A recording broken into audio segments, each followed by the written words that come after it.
스가랴 10번째 시간입니다. 오늘 말씀은 스가랴 8장 1절부터 23절 말씀입니다. 20절부터 23절 말씀을 합독하고 스가랴 8장 전체를 보도록 하겠습니다. 그러면 스가랴 8장 20절부터 23절 말씀을 한번 합독하겠습니다. 만군의 여호와가 이와 같이 말하노라. 다시 여러 백성과 많은 성읍의 주민이 올 것이라.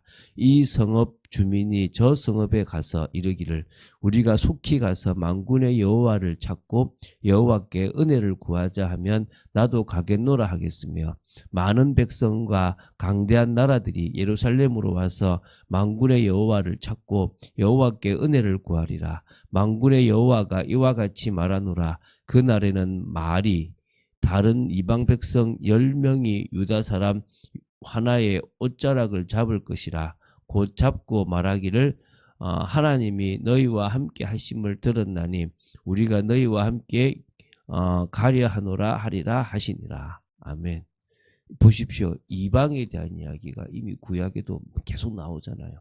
우리가 이 은혜 속에 들어갈 수 있는 축복의 말씀들이 구약에 이미 예언들로 다 되어 있는 겁니다. 이 약속에 근거해서 우리가 믿는 거예요.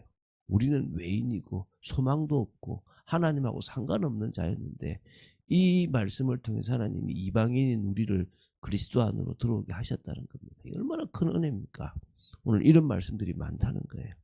자, 스가랴 7장 8장은 성전 건축이 한창 진행 중이던 다리오 왕 제4년 BC 한 518년쯤에 주어진 계시입니다. 베델 사람들이 5월 금식을 지속해야 하는지에 대한 질문을 하게 되고 거기에 대한 답변을 스가랴 선지자가 주게 되는 계시입니다. 그래서 오늘 보게 될 스가랴 8장 1절부터 23절은 금식에 관한 질문에 대한 직접적인 답을 이게 초반, 중반, 후반 세 번이나 이렇게 주면서, 그러면서 이제는 그 금식일을 축제일로 바꿀 것이고 이방인들이 크게 회심하여 함께 은혜 속으로 들어올 것이다 라고 하는 종말론적 비전을 제시해 주는 내용입니다. 오늘 첫 번째 부분이 1절부터 8절이거든요.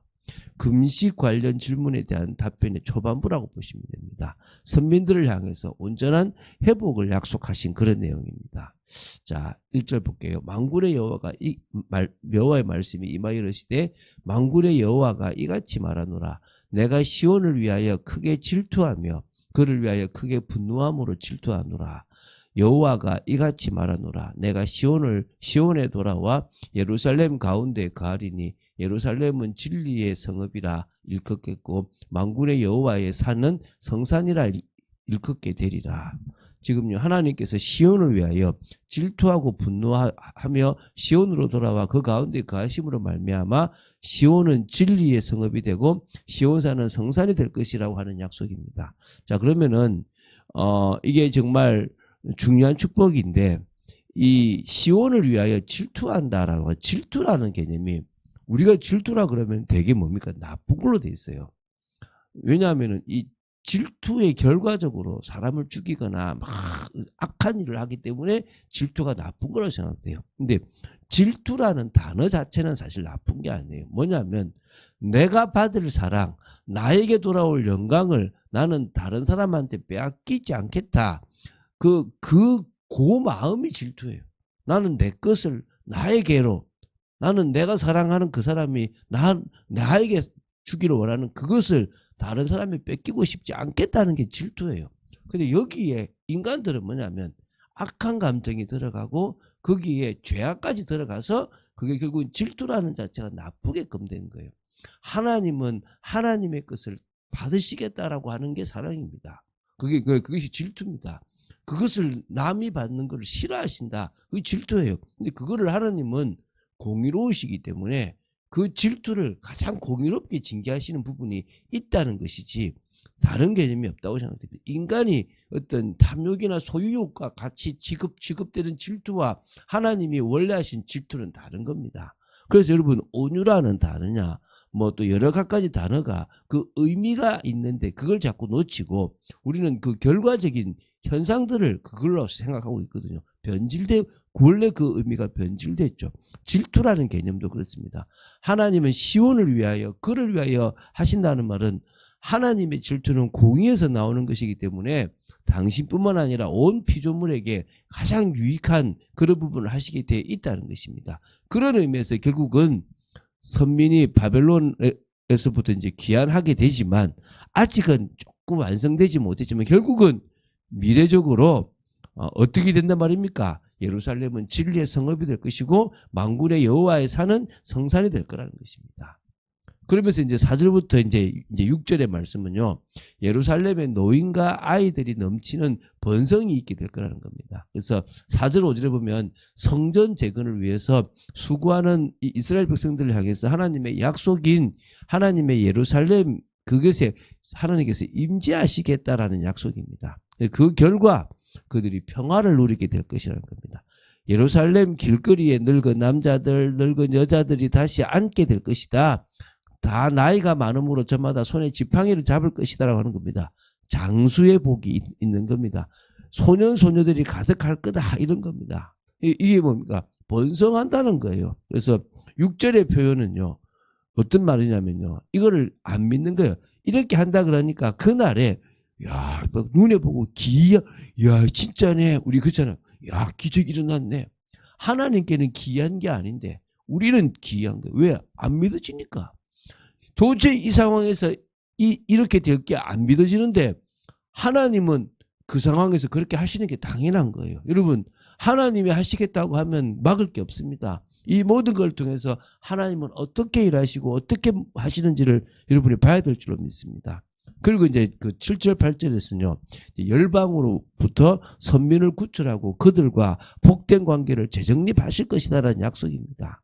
그래서 진리와 공의로 이게 그들의 하나님이 되리라. 진리의 하나님, 공의의 하나님. 오늘 우리는 그분을 믿고 있습니다. 두 번째는요. 이제 8장 9절부터 17절인데요. 금식 관련된 답변의 중반부라고 보시면 되고요.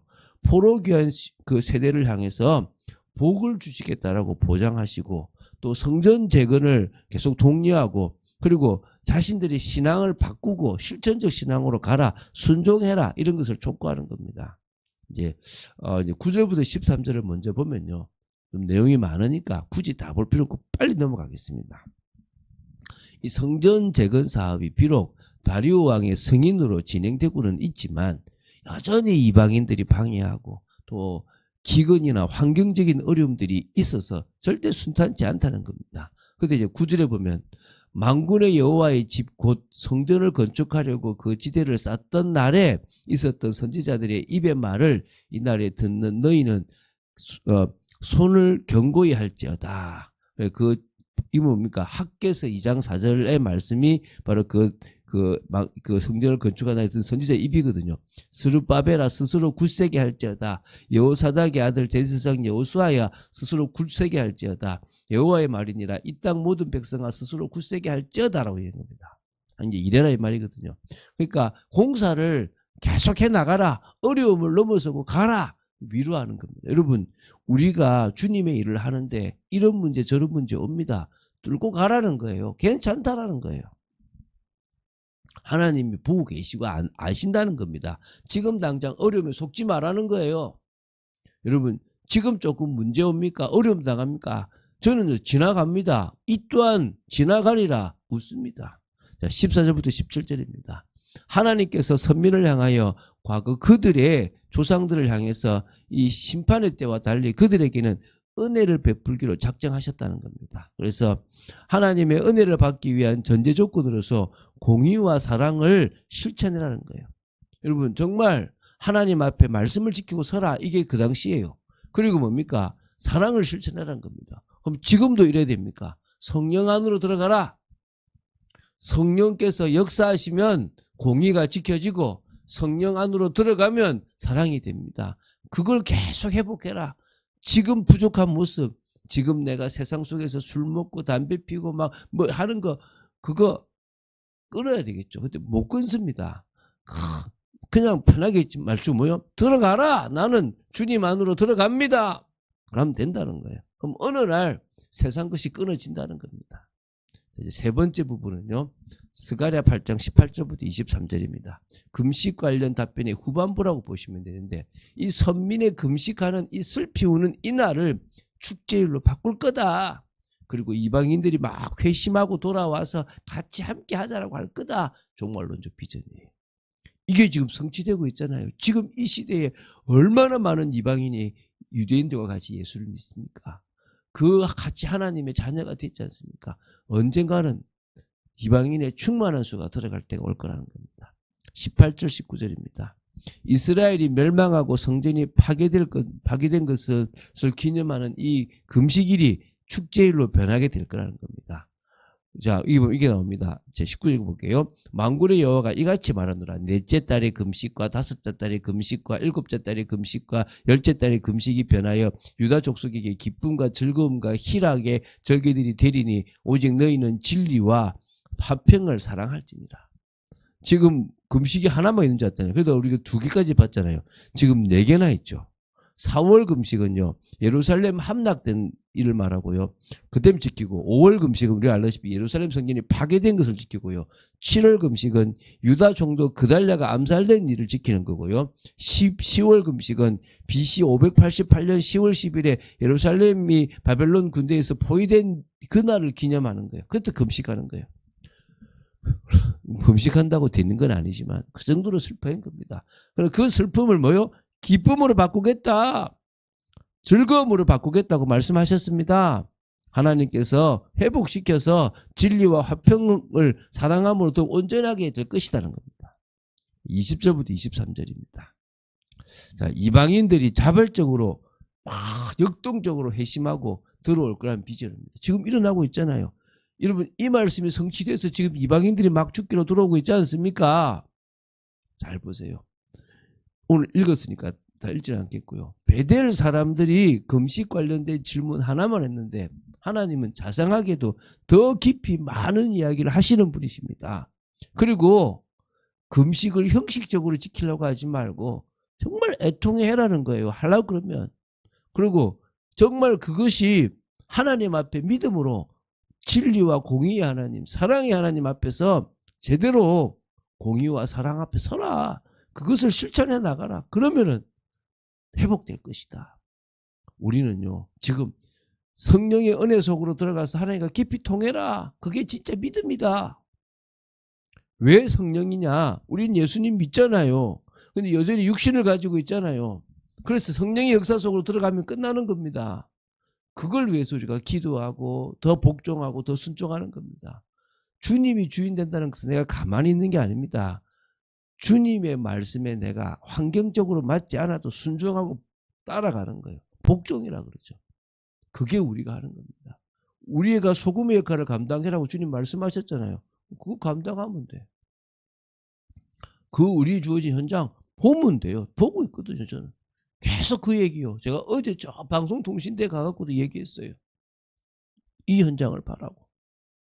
여러분, 그런 축복들을 여러분이 누리게 되기를 주 예수 그리스도님 축원드립니다. 주는 그리스도시요 살아계신 하나님의 아들이심을 고백합니다. 오늘도 말씀 주심을 감사합니다. 복음 속에 있게 하심을 감사합니다. 성령의 역사 속에 있기를 간절히 소원합니다. 주 예수 그리스도 이름으로 기도드립니다. 아멘.